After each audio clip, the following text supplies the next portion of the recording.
Making dua for your deepest desires begins with purifying your intention. Before you raise your hands and speak from your heart, make sure what you are asking for is something that aligns with your values, your faith, and benefits your life in a meaningful way. Reflect on why you want this desire to be fulfilled.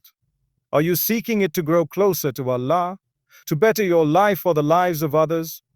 Or is it tied to fleeting emotions? This introspection creates sincerity in your prayer and ensures your dua is not rooted in arrogance, jealousy, or selfishness.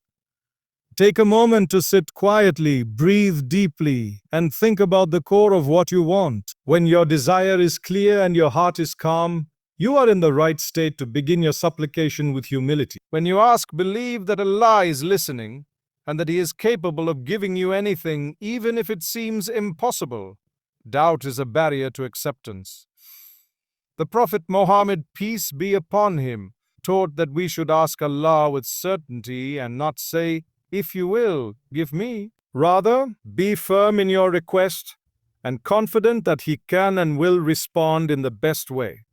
Imagine your dua being heard in the highest heavens, carried by angels, written down and honored.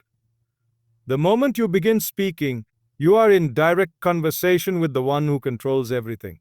This thought alone should empower you to speak freely, sincerely, and with full hope. Your deepest desires, no matter how far-fetched they may seem, are never too great for the one who created the stars, the sky, and your very heart. Start your dua with praise. Glorify Allah by calling Him by His beautiful names. Ar-Rahman, Al-Karim, Al-Wahhab, the most merciful, the generous, the giver of gifts. Thank Him for everything you already have. Your health, your breath, your faith, your loved one. Gratitude softens the heart and opens the door to greater blessings. Allah loves to be praised, and starting your dua this way brings you spiritually closer to Him. Think of it like approaching a king with respect and honor before making a request. Your praise is not empty flattery. It's a recognition of Allah's majesty and your dependence on Him. When your dua begins with praise, it shifts your focus from just asking to also appreciating. This attitude of gratitude reminds you that even while waiting for a specific desire to be fulfilled, you are already surrounded by countless blessings that many others are still praying for themselves.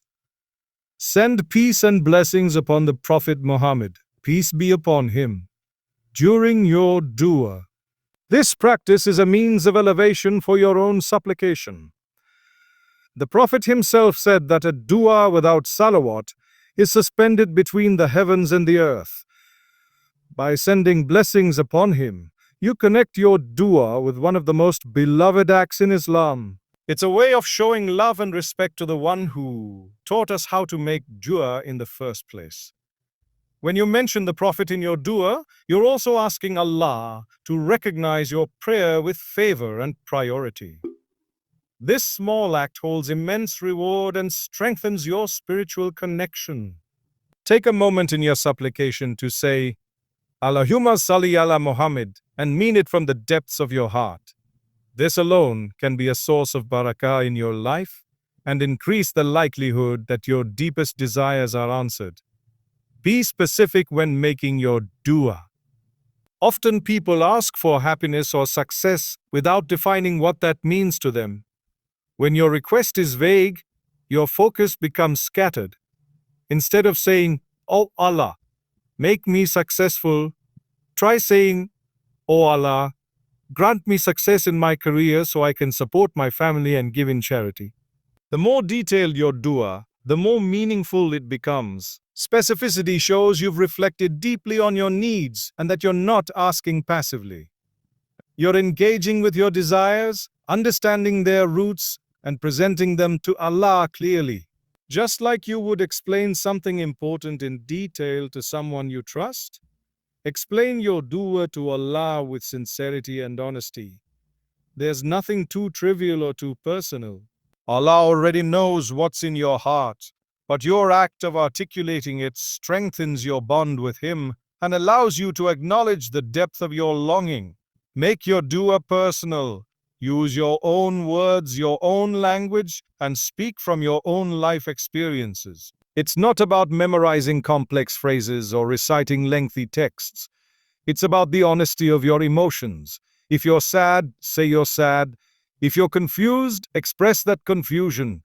Allah understands every tongue, every dialect, and every silent tear.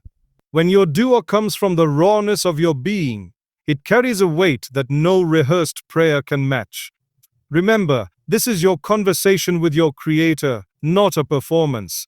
Don't worry about sounding poetic or scholarly. The sincerity of a broken heart is far more beloved to Allah than the polished speech of an indifferent soul. So cry if you need to. Whisper if your voice shakes. Pause if your words falter. Allah is near, and He loves when His servants turn to Him with vulnerability and trust. Have patience in your dua. When you ask for your deepest desire, remember that Allah's timing is not like ours. You may want something now, but Allah may know that giving it to you later, or not at all, is better for you. Don't let the delay shake your faith. The Prophet, peace be upon him, taught that Allah always responds to dua, either by granting it, delaying it for a better time, replacing it with something better, or removing a harm from your life. Every time you make that same dua, you're planting seeds in your spiritual life. Some grow quickly, others take time, but none go to waste. Trust that what is meant for you will reach you, and what is not will pass you by peacefully. Keep asking, keep believing, and know that even your waiting is an act of worship that brings you closer to Allah. Make dua consistently. Don't only turn to Allah in moments of desperation. If your desire is truly deep, it should be part of your daily conversations with Him. The more you return to your dua, the more it becomes part of your spiritual identity. Let your dua evolve over time.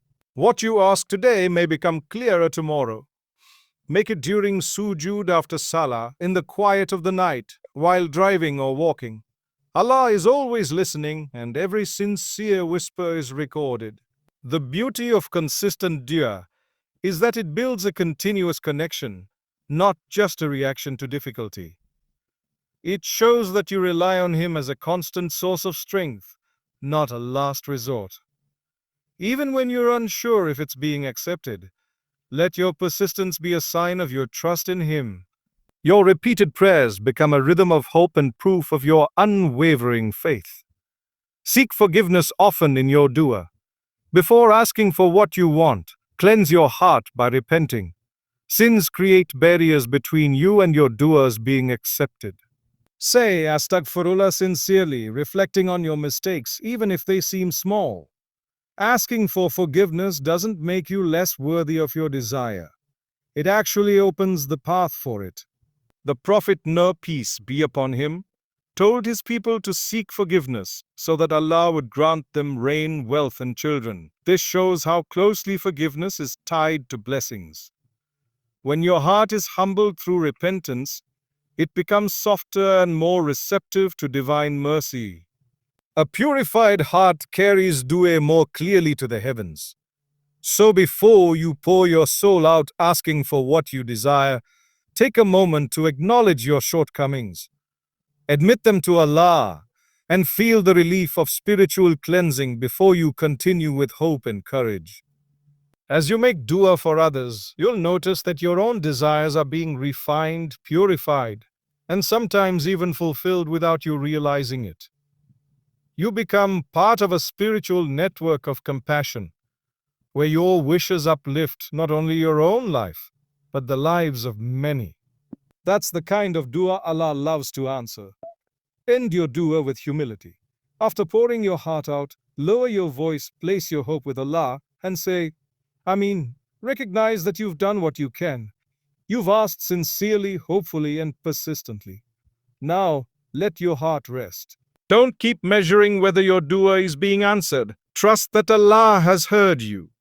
Know that even if you never see the exact result you asked for, something is changing deep within you.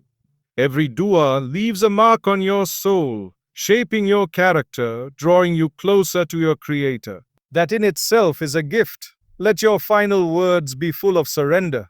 Oh Allah, you are enough for me. Walk away from your prayer not with doubt but with peace. Whether your desire is fulfilled or transformed, it has already served its greatest purpose, to bring you closer to the one who hears, responds, and always knows what's best. So keep asking, keep believing, and let your dua be the bridge between your heart and the one who never turns away a sincere caller.